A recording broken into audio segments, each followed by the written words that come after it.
इस चिड़िया के गले में कुदरत ने एक ऐसा मशीन फिट किया है कि ये जो भी आवाज एक बार सुनती है तुरंत उस आवाज की कॉपी करना चालू कर देती है, जैसे किसी बच्चे की रोने की आवाज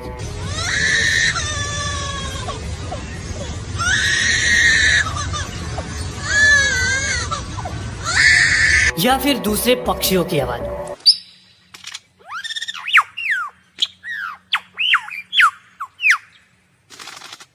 कुत्ते की आवाज, कार और हॉर्न की आवाज और पता ना क्या क्या।